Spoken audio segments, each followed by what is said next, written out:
Sarah, the Barrie jury needed about 2 hours to find Brandon Aaron guilty of both counts in assaulting his girlfriend and murdering a Good Samaritan, David Goddard, 3 years ago in Bradford.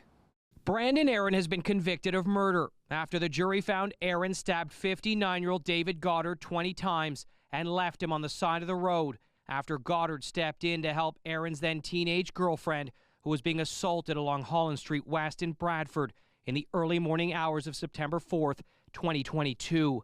We're very pleased that justice has been done and we can put this behind us. The Crown said Aaron held a knife to the young woman's throat after she became upset with Aaron, blaming him for losing her cell phone during a night out drinking in downtown Bradford.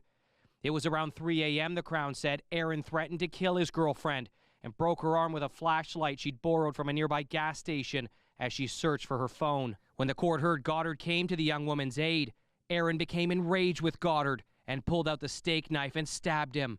The defense in its closing arguments told the jury Aaron killed Goddard in self-defense and felt threatened by the much larger and older man. He was fearful for his life, said Aaron's lawyer, Eugene Bhattacharya, describing Goddard's behavior toward Aaron as provocative, saying Aaron's ability to perceive the situation that night was compromised by his intoxication. The defense telling the jury Aaron was entitled to be found not guilty of murder.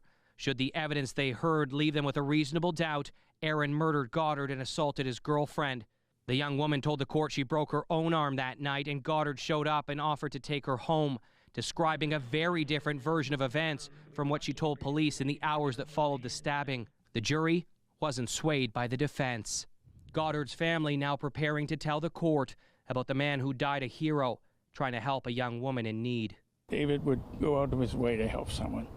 It's a little bit of a hole in our family now, but we're going to be able to put him to rest and continue on with our lives. Aaron is due back in court next week to set a date for his sentencing hearing. Reporting outside the Barrie Courthouse, I'm Mike Arsleedy. Sarah, let's send it back to you.